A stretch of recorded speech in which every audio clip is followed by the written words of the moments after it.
Okay, Bismillahirrahmanirrahim. Assalamualaikum warahmatullahi wabarakatuh. Alright, in this video, I will give you the last explanation about the last topic in electrochemistry, namely corrosion. So corrosion is related, um, with the topic of redox reaction and also the electrochemistry. In electrochemistry, you will learn about how to prevent the corrosion, So corrosion is one of the phenomena of redox reaction in daily life. Nah,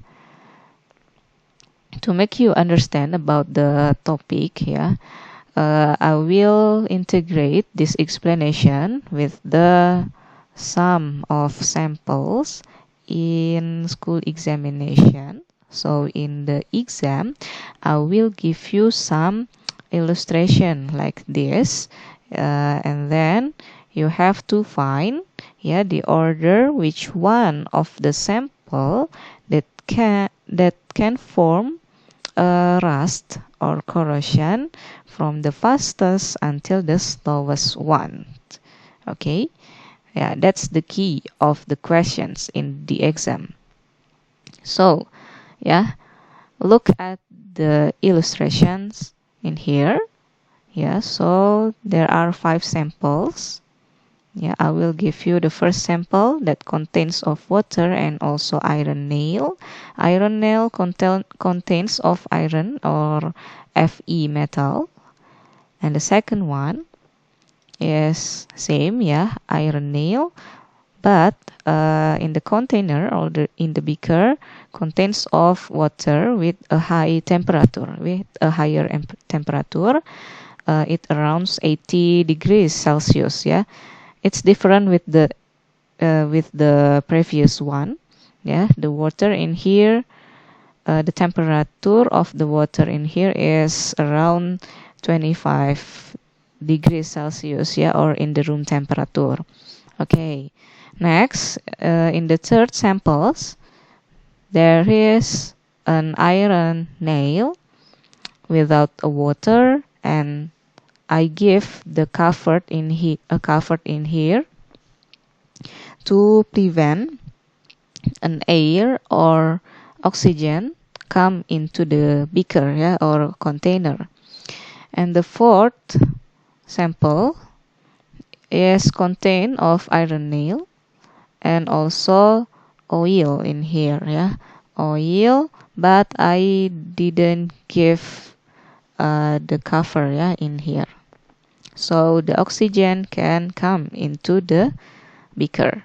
And the last one, in the fifth sample, I give an iron nail in here with the acid, chloric acid or sodium chloride solution.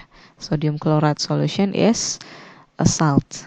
Okay, and I give a cover in here. So what happened with all of these samples after 3 hours? If I let them after 3 hours, you can find that the first sample is in the sample 5. In the sample 5, there is a rusty nail that can cause by acid or salt solution. Okay, and then what happened with the other samples? Let's see in the sample 2. In the sample 2, the nail become rust also. Now in the water with a higher temperature. And the next order is in sample 1, the iron nail in sample 1 is also become rust.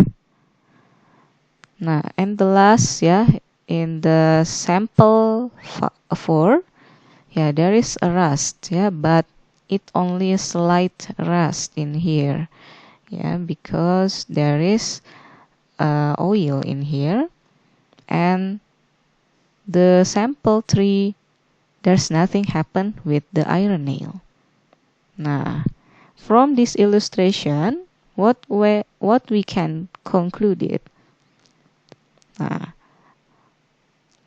what do you think about corrosion? Yeah, or what is corrosion in your opinion? Okay. So, in the simple explanation, corrosion is the degradation of metal due to the redox reaction, yeah. So corrosion is one of the phenomena of redox reaction in daily life, with its environment.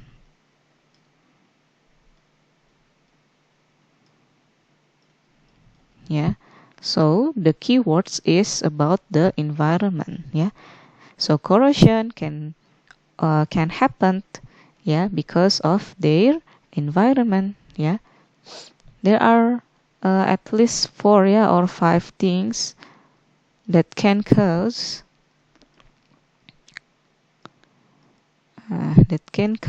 a corrosion. Now, based on this illustration, yeah, the first factor is by water, yeah. Of course, by water or H2O, or in daily life, yeah, we can say it as moisture. When the environment is moisture with a high moisture, so it can cause a corrosion.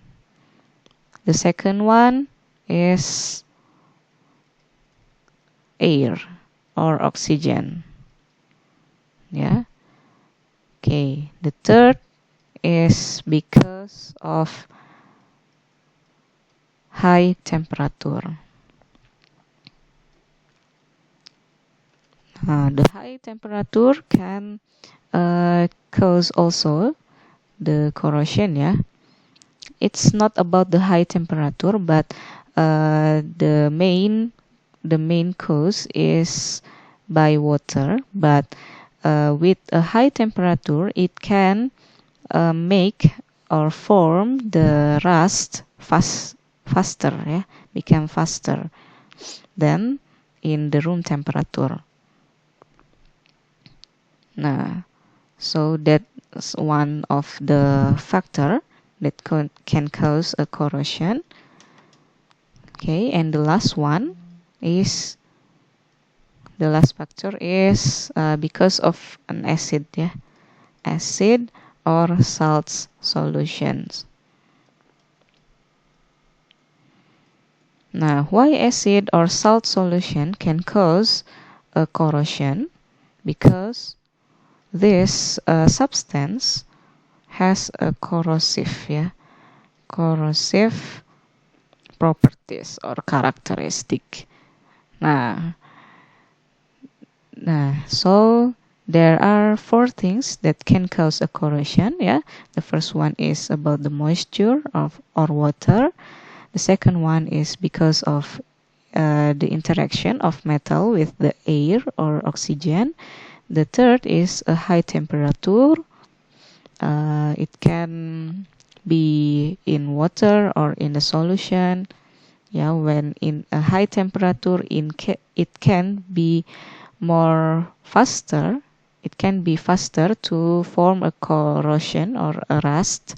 And the last one is acid, yeah, or salt solution, because the substance is corrosive. Okay, so that's why in the sample 3, yeah, the iron nail not become rust because there is no interaction between the iron nail with the water or the oxygen, yeah, or an acid or salt solution, yeah. Nah, so the iron nail becomes nothing happen in here, yeah. Now, so it's about the corrosion. Okay, the next discussion is about how to prevent the corrosion. So in general, yeah, there are two main treatments, yeah, about how to prevent the corrosion. Okay, the first one is the simple method or treatment to prevent the corrosions. Yeah, the first one is the principle is avoid, yeah, the moisture or oxygen environment.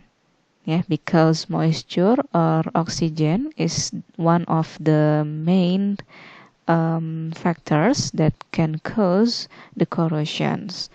Now, how to avoid the moisture or oxygen environment to prevent the corrosions? Yeah, we can do some treatment like painting, yeah, or we can coating with oil or grease. Yeah, and also we can use alloys. Alloys is the mixture between two metals or more. Now, for example, we can use stainless steel. Yeah, the most common alloys in daily life is stainless steel, and stainless steel is usually used for cooking apparatus. Yeah, cooking apparatus. Okay. And how about the coating with oil or grease? Nah, in daily life you can find in maybe some cases like the key, yeah, the key in the door or in the fence in your house. It's usually um, difficult, yeah, to use, yeah, the key or the key, yeah, in the door or the fence because of the corrosions. But some people sometimes use oil or grease, so it can more um, easily, yeah, to open the key. Okay, and in painting, yeah, maybe some of you usually find, yeah, in the fence, also in the fence in your house, when the fence is painted, yeah, so the aims of the painting is to prevent, yeah, the corrosions. Now, so that's the simple examples, yeah, of how to prevent the corrosion in daily life. Now, the second one, yeah, I focus to explain about this, yeah, this treatment. The treatment is called by sacrificial metals, yeah, or anode, or protection of cathode. Now, so in these two terms is interrelated, yeah. So both of them are usually, yeah, uh, used together and at the same time because it's relate with the redox concept, yeah, related with redox reaction. Nah, in Indonesia, yeah, we can say sacrificial metals or sacrificial anode as pengorbanan anoda. Okay, and then in protecting cathode, we can say in Indonesia as perlindungan katoda. Nah, kenapa kita menyebutnya sebagai pengorbanan anoda dan perlindungan katoda? Karena nanti akan ada dua logam, ya, yang punya fungsi seperti anoda dan juga katoda, ya. In anodes, ya. Nah, if you still remember, Ya, the reaction that occurs in anode is oxidation ya. Oxidation reaction, and in cathode occurs reduction reaction. Okay, so in this treatment ya, nanti akan ada dua logam ya yang berfungsi sebagai anoda dan juga katodanya. Nah, inilah kenapa ya ketika nanti akan ada dua logam tersebut, salah satu logamnya itu ada yang berusaha kita gunakan agar tidak terjadi yang namanya korosi ya. Jadi yang katoda ini adalah logam yang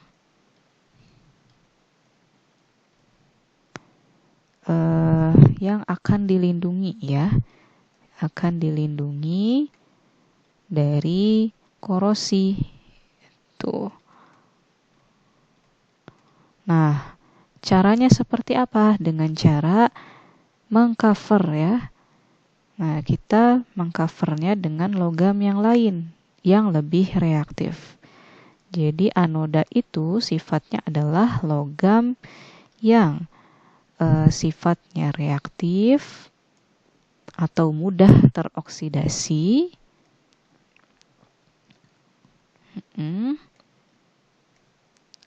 Teroksidasi sehingga dia dikorbankan gitu ya.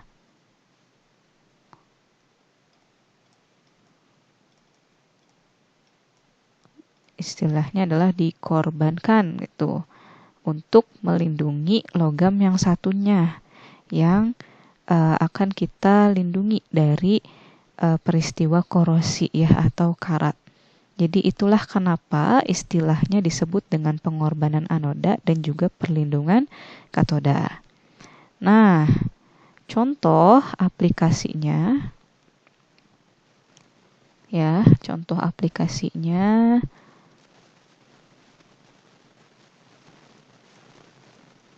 itu adalah penggunaan ya logam pada badan kapal ya, badan kapal laut. Nah, kalau diilustrasikan ya, jadi kapal ini tentu bahan dasarnya ya, bahan dasar dari badan kapalnya itu adalah logam gitu. Nah, bahan logam. Nah, ketika logam ini terbuat dari bahan logam yang mudah teroksidasi, maka akan cenderung lebih mudah teroksidasi. Kenapa? Karena di sini ada ya, nanti si logam yang ada di badan kapalnya ini itu akan berinteraksi ya. Berinteraksi dengan air laut ya, with sea water. Which means that the sea water has the high concentration ya, the high concentration of salt.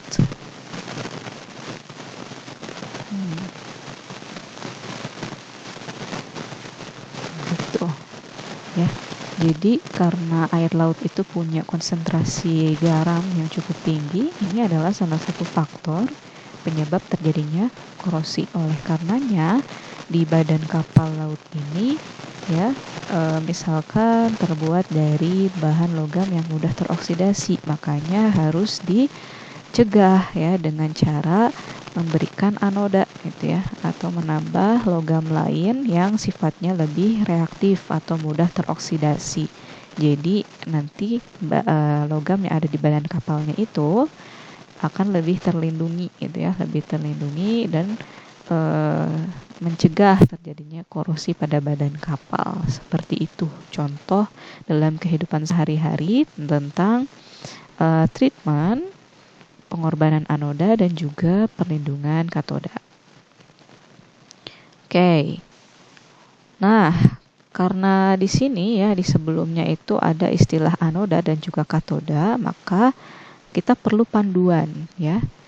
We need some guidelines ya about which one is which metals ya that can be act as anode and which metals that can be act as cathode ya. Nah, and we can use the guidelines as voltaic series or deret volta in Indonesia ya.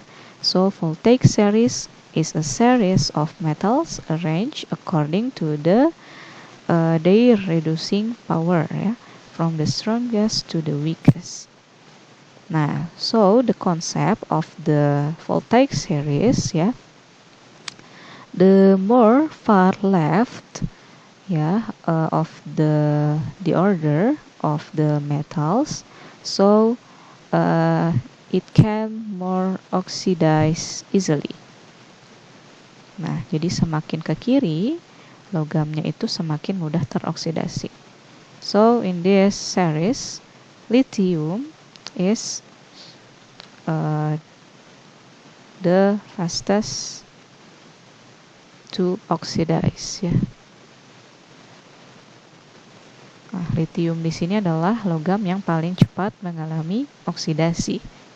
And the opposite, the gold ya, or Au in here ya, is the slowest to oxidize.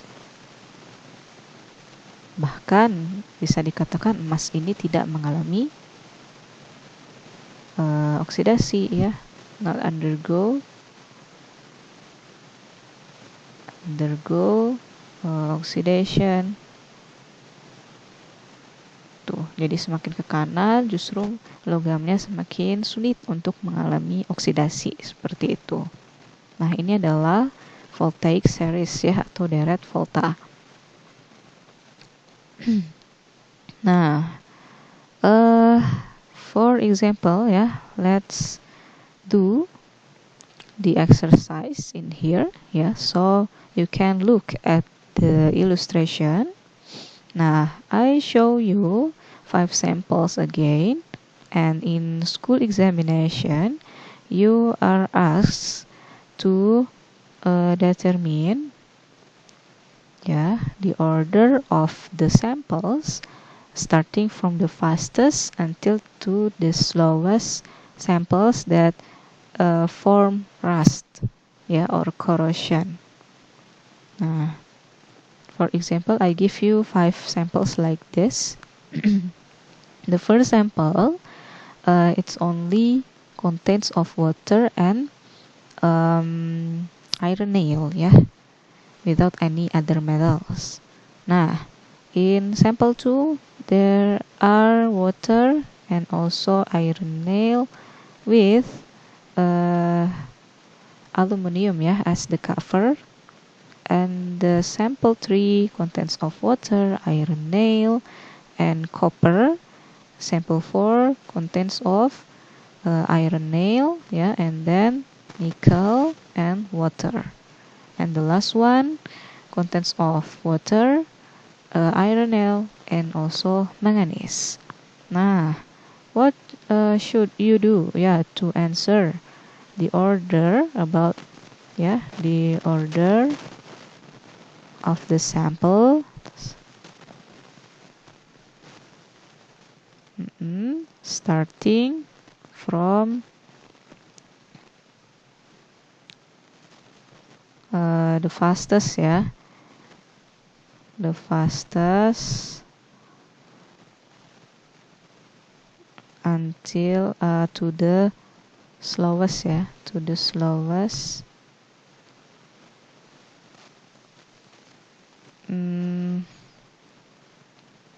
to the slowest to form the rust or corrosion. Yeah, the order is like this. Yeah, you can make an order, yeah, which one of the metals that are more reactive until it's not reactive. Nah, you can find in the voltaic series, yeah. So don't worry, because the voltaic series will be provided in the appendix, yeah, in the school examination later. Nah, so you just find, yeah, and also analyze, yeah, the order of the metals, yeah, based on the questions. Okay, we can see, yeah, starting from aluminium, copper, nickel, manganese. Okay, let's check aluminium, yeah, aluminium in here. Okay, and then we can see aluminium. Okay, aluminium in here, and then there is also manganese, Fe, yeah, iron as the nail, and then what else? Copper, nickel. Okay, copper and nickel. All right. So the order is starting from aluminium, manganese, Fe, Ni, and Cu. Okay. Okay. The order of the metals, yeah.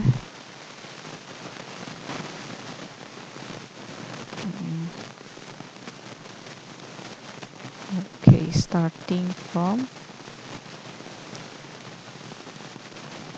the most reactive. The most reactive in this context means the most the metal that most oxidize easily, yeah. Okay, so starting from Al, aluminium, and then Mn, and then Fe, and then nickel and Cu, yeah. Nickel, and the last one is Cu. Okay, so when water, yeah, interact with the iron nail, and there is no the other metals in here, so it will get corroded, yeah, or it will occur a corrosion in here. Now, after day 3, yeah, there is a corrosion in the iron nail. Okay, so yeah, because the iron nail in sample 1 there is no other metals in here, so it will be the fastest, yeah.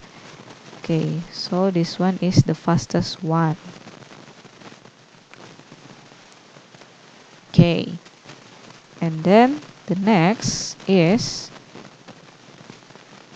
copper. Nah, why copper?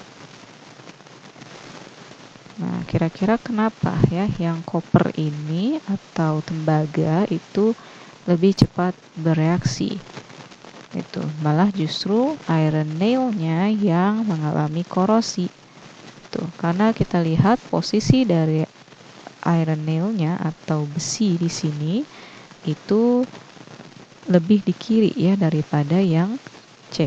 Cu ini paling kanan posisinya. Ingat di deret volta ketika dia posisinya lebih kiri berarti dia lebih mudah teroksidasi ya. Jadi kalau dibandingkan antara Fi dengan Cu ya, ini akan lebih mudah teroksidasi. More oxidized easily. Jadi ini yang lebih mudah lebih cepat ya mengalami korosi. Oke, kemudian yang berikutnya, karena kita sudah tahu urutannya, berarti setelah Cu pasti yang dilapisi nikel ini adalah urutan ketiga tercepat yang mengalami korosi. Ini juga ya. Itu kemudian yang keempat itu baru ya aluminium. Nah, jadi urutannya itu manganis dulu, kemudian aluminium. Ya, karena di sini aluminium letaknya paling kiri, artinya dia yang paling reaktif atau paling mudah mengalami oksidasi.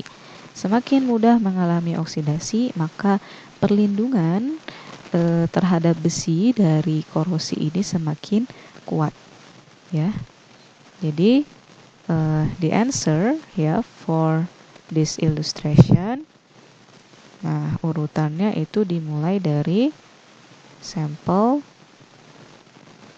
mana dulu nih? Yang dari yang paling cepat sampai ke yang paling lambat ya mengalami korosi. Yang dari paling cepat itu adalah 1 dulu.